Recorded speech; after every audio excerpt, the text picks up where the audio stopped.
proceso conformado para plásticos. Grupo A. Bueno, normalmente cuando oímos plásticos pensamos en botellas PET, utensilios de cocina, juguetes, etc.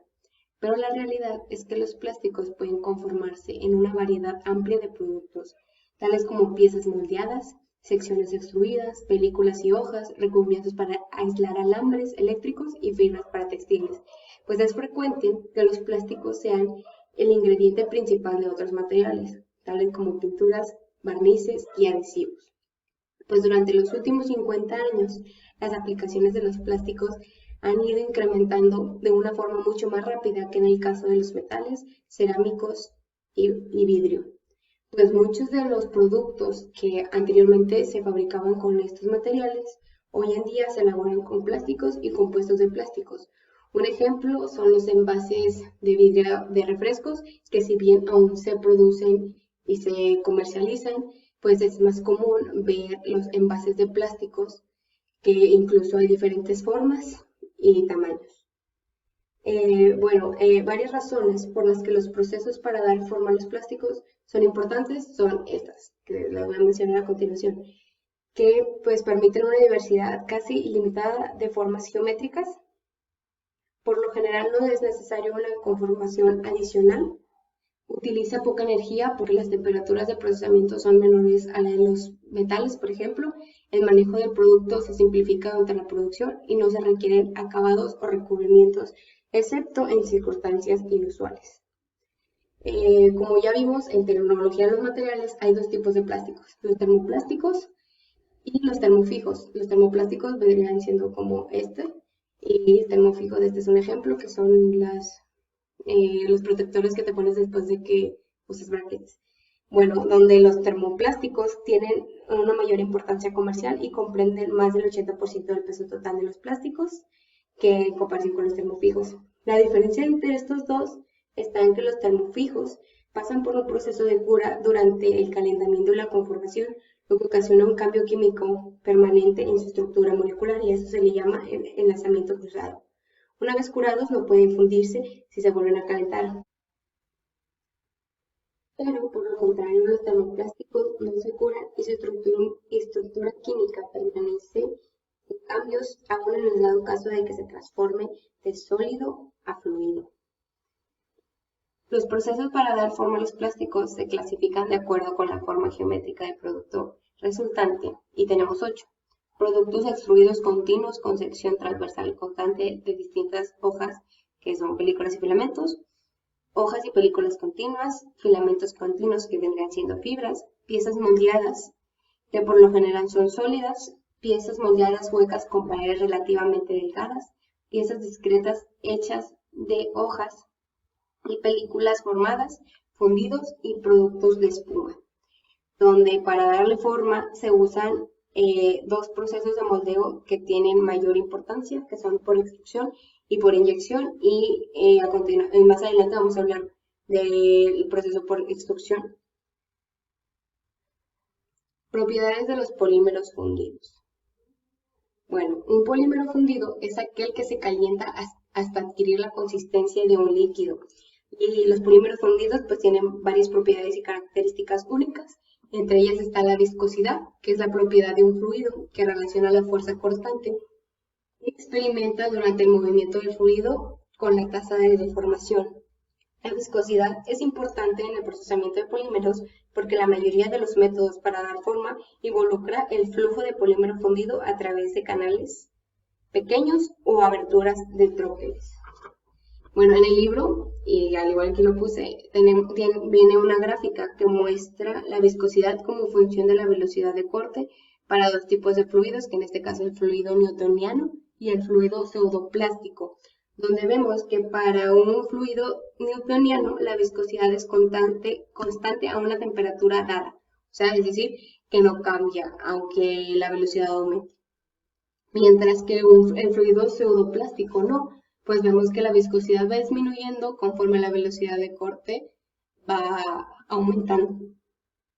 Bueno, y otra propiedad de los polímeros fundidos es la viscoelasticidad, que es un comportamiento reológico anelástico que presenta los polímeros con propiedades viscosas y elásticas cuando se deforman.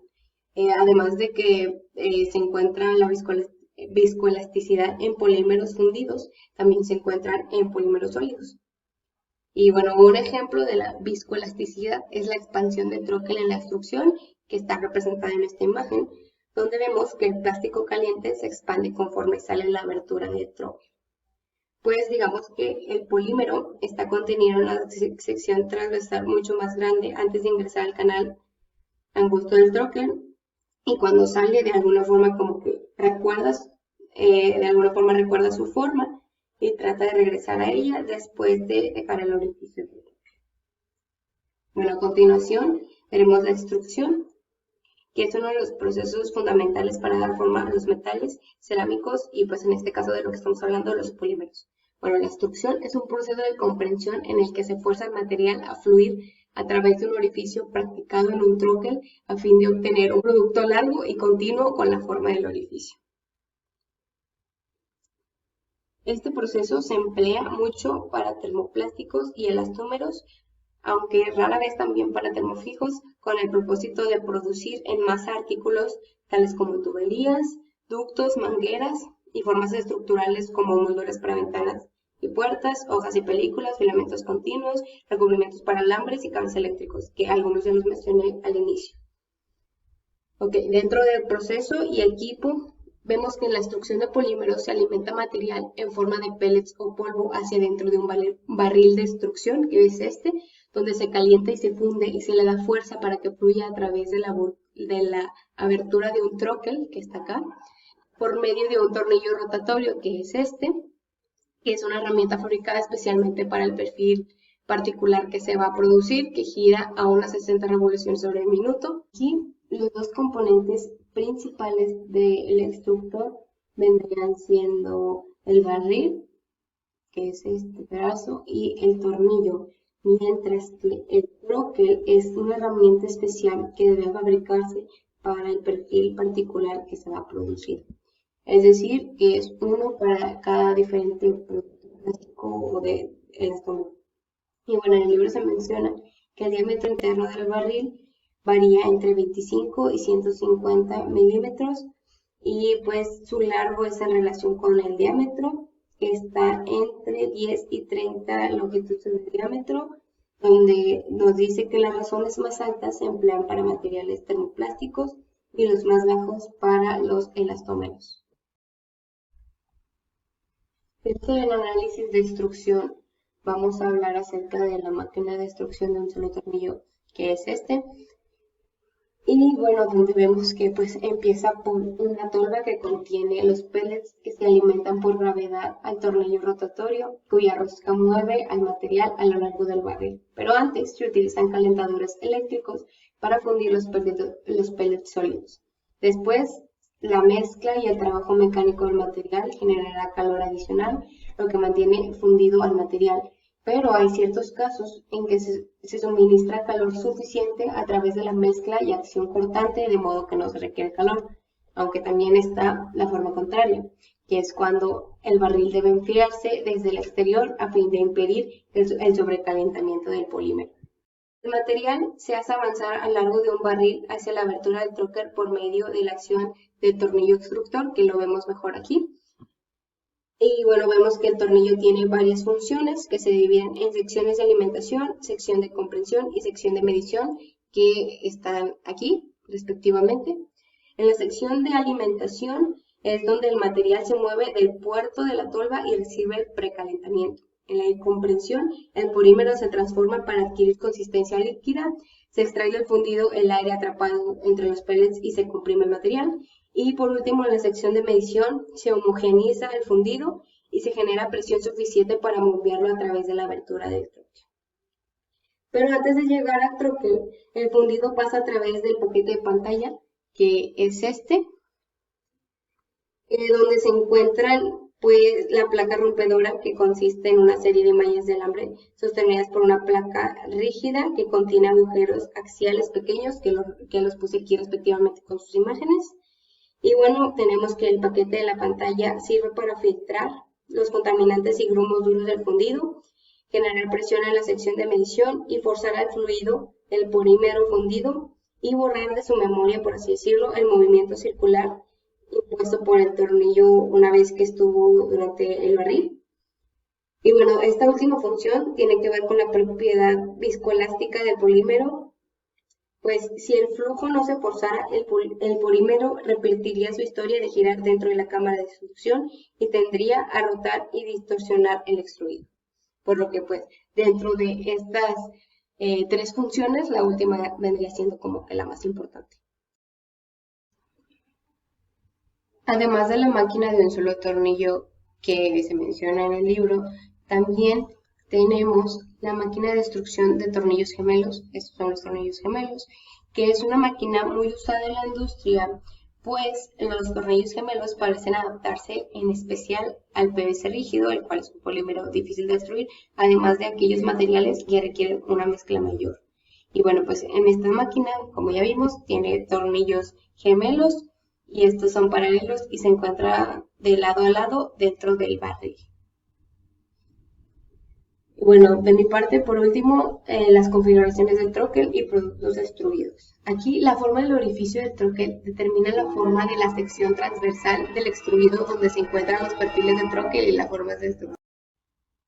Perfiles sólidos, perfiles huecos, que son tubos, recubrimientos de alambre y cable, hoja y película y filamentos.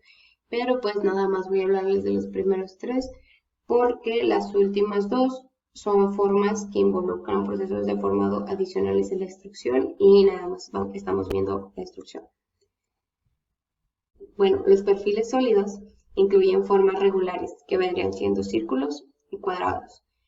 Y además pues secciones transversales tales como estructuras, molduras para puertas y ventanas, accesorios para automóviles y viviendas, donde justo más allá del extremo del tornillo y antes del troquel, el polímero fundido pasa a través del paquete de la pantalla y la placa rompedora para fortalecer la línea de flujo. Después fluye hacia la entrada, que por lo general es convergente del troquel, y pues con el objetivo de mantener un flujo laminar y evitar puntos muertos en las esquinas. Después el fundido avanza a través de la abertura misma del troquel y cuando el material sale del troquel, como todavía está suave, pues esto es un punto a favor porque los polímeros con viscosidad de fundido alta son los mejores candidatos para la extrusión ya que adoptan su mejor forma durante el enfriamiento. Y este se lleva a cabo por medio de soplar aire o rociar agua, o ya sea pasar el extruido a través de un conducto de agua. Y pues para compensar la expansión del troquel, la abertura de este se hace suficientemente larga para eliminar algo de la memoria del polímero fundido, además de que es frecuente que se haga que el extruido se estire para evitar la expansión del troquel. Y bueno, pues dentro de este tipo de perfil se menciona que se requiere habilidad y criterio considerable por parte del diseñador de troqueles para obtener secciones transversales complejas. Después seguimos con los perfiles huecos, o sea, los tubos. Y aquí pues se dice que se requiere un mandril para obtener la forma hueca. Y pues el mandril vendría siendo un tipo especial de prensa usada para sujetar un objeto con el empleo de una araña para obtener la forma hueca. Este se usa para tubos, tuberías, mangueras y otras secciones transversales que incluyan un agujero. Aquí el polímero fundido fluye alrededor de las patas, dando soporte al mandril para unirse en una pared de tubo monolítica. Es frecuente que el mandril incluya un canal a través del cual se inyecte aire para mantener la forma hueca del extruido mientras se endurece. Y bueno, pues después el material que vendrían siendo los tubos se enfrían por medio de canales de agua abiertas o haciendo pasar el extruido suave a través de un tanque lleno de agua, mientras se mantiene la presión del aire en el interior. Y por último, pues el recubrimiento de alambre y cables, que es uno de los procesos de extrusión de polímeros más importantes, que como su nombre lo dice, pues es el recubrimiento de alambre y cable para aislarlos. Aquí se aplica el polímero a estos conforme se estira de él a alta velocidad a través de un troquel, creando un vacío ligero entre el alambre y el polímero y así facilitar la adhesión del recubrimiento.